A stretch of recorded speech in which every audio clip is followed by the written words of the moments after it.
We've just had all the reveals for Warhammer Day. This video is going to be dedicated to going through those reveals, my thoughts, hopefully your thoughts in the description, just showing off everything that they have shown off today. So let's jump in and let's get waffling. So let's start, of course, with Warhammer 40,000, and we're going to start with the Necron reveal, because that was the first reveal they showed off, and it was Imhotep, the Stormlord. I'm going to put the video and the pictures up in the background now as we talk about this. This was the first Necron they shown off. They did confirm that there is going to be more Necron characters, more models revealed for the Necron launch in, well, it's winter 2023 apparently, so sometime before the end of this year. Now, remember what I was hearing from my rumor sources is that it was going to be Imhotep that they've shown off here, Oricon, and there's going to be another HQ which wasn't named. I think it's going to be a non-named HQ character to go along with that Necron launch. For this model in the background, Imhotep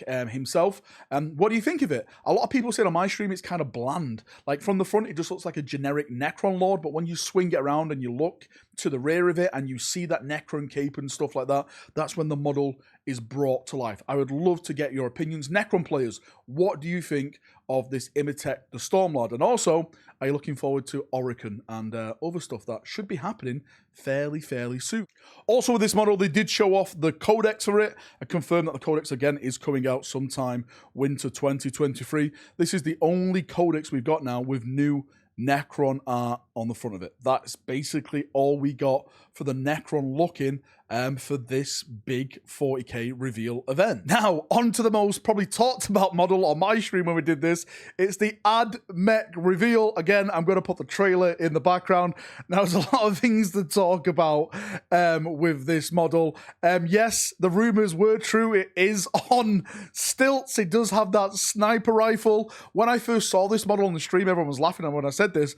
I actually thought the hose in the middle was the third leg. I was like, wait, is that an Ad Mech shaft right there? But no, it's not. If you look at the back of the model, it actually connects to the rear. Maybe that's how he refuels himself, and well, it's literally an exhaust. That's his big dangly exhaust pipe of a model. Ad Mech players, again, just like I said to the Necrons, what do you think of this? Does this match your expectations?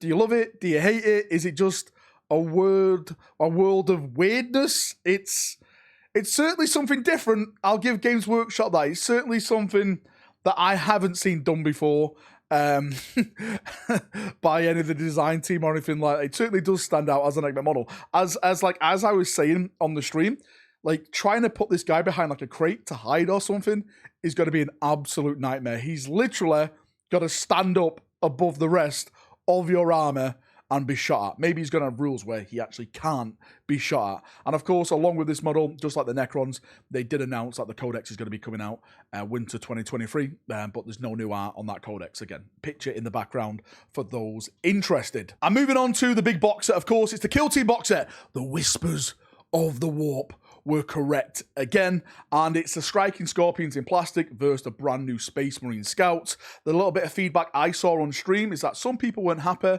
that it appears the new Striking Scorpions seem to have like 5 body poses, and it's just like arms being redone and everything like that. There's not a lot of personality attached to the models. From someone, like from an outside source, which is me looking into the Eldar range, I think they're okay, right? But then again, I'm not like a big Eldar player. If I was going to play Eldar and I saw these on the shelf, I'd be like, okay, I'll pick them up. They look kind of cool. They look kind of nice. But a lot of my Eldar friends are like, I don't really like them. Like the chainswords are a bit big. Like the poses look a bit off and stuff like that. Again, it's entirely down to you. Tell me what you think, Eldar players.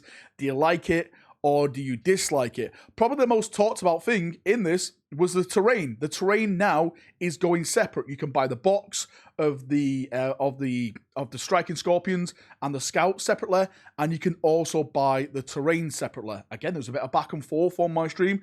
Some people love the idea of this because, hey, I can just buy the models now. Some people hated it. No, I want it all to be included into the price.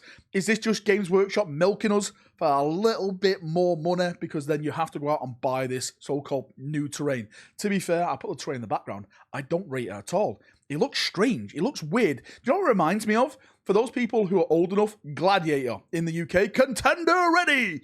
Gladiator ready! It reminds you of a Gladiator map where you're jumping from like bit to bit while a gladiator is chasing you down, trying to like rip you from the rings or something like that. It looks like a really odd setup with this terrain. And lastly, what I want to talk about today is the old world, because I'm a huge fan of Warhammer Fantasy. Like, I used to read like all the Gotrek and Felix books back in the day by William King. They were like peak when I was just young and, you know, getting into like the full fantasy setting and stuff like that. Absolutely loved it all. And we got to see now the first big release of the Bretonnians. He actually said it. This is what to expect for the release of the Bretonnia range faction for the old world. Now, again, my thoughts on this are known about some of the old models. I'm not really going to go over that and dig up like an old grave or anything. I personally think it all should have been new. They're not doing that. They did mention on the stream that they're bringing back metal models, and some stuff that was metal is apparently going resin and stuff like that. But let's just talk about the new stuff that they've shown off. First things first is the Pegasus, like HQ, the Baron and stuff like that. This is absolutely gorgeous, stunning.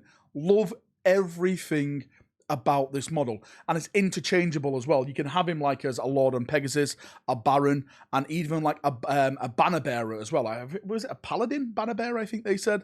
Again, absolutely stunning model, beautiful. Love everything about this. And there was also another big surprise because they're showing off this brand new unit of Knights of the Realm on foot. Again, absolutely fantastic. It looks gorgeous. The shields, the heads, just the bling of it. It all looks amazing. I love everything about this kit. It looks fabulous. But again, I said I wouldn't say it, but just comparing this to some of the old stuff, it really shows how dated the old stuff is. And for me, who's all into Rule of Cool, I don't play it to win. I just like to put it in a cabinet and look at it like some kind of psychopath, right? These are mine now. I don't think I'm going to invest into the old stuff. It depends how much this is all going to be. But with GW prices these days, like, why should I be paying a premium amount of cash for something that is like 20 years old? I'm sorry, Eldar players are going to start raging out there. I know, right? You're going to get new stuff soon. But I just don't want to waste money like that. I'm just going to, I think the big thing I'm going to do is just wait. I'm going to literally wait to see what happens with the old world. Maybe wait like a year, 2 years to see what ranges they bring out, what new models get what, and stuff like that. I'm not going to jump into it feet first as I was planning to do. And on that note, that's enough waffling from me. I am going to do another video on this whole reveal show. I say whole reveal show, Warhammer Day as a whole. I don't want to come across as a rant again because I hate doing rant videos, but I'm really let down. The 40-year anniversary for Games Workshop, and I think it's gone under the radar. I don't rate it at all. Yes, we've seen some great models and stuff, but there's so much more stuff they could have done to get the hype up, to get people talking more, to get the buzz around, you know, the internet, around communities, around friends at the game table. I just think it was a really undersold, not very good event, you know, hype fest, whatever you want to call it. But again, I'm going to dedicate a video to that with what I would have done and what I would have loved to have seen and stuff and all that jazz and everything like that. But yeah, I'll probably do that Sunday, tomorrow or something. But people who are here, thank you for coming. Thank you for watching. You're all great. You're all amazing. Again, thank you so much for the amazing support. I keep saying this every single day. For everyone who came and watched on the stream, we had over 5,000 people, which is, it's insane. 5,000 people watching me watch a stream is just, I don't know. I can't explain it. And all the support you've given me, not only these past years, but since I've been doing this from the start. You know who you are. I can't name everyone, but thank you so much. I cannot thank you enough. You're all amazing. Me and my family thank you to the core of our hearts. So you're all amazing people. Right, enough waffling before I start crying. See you in a bit. Have a great day, and bye-bye.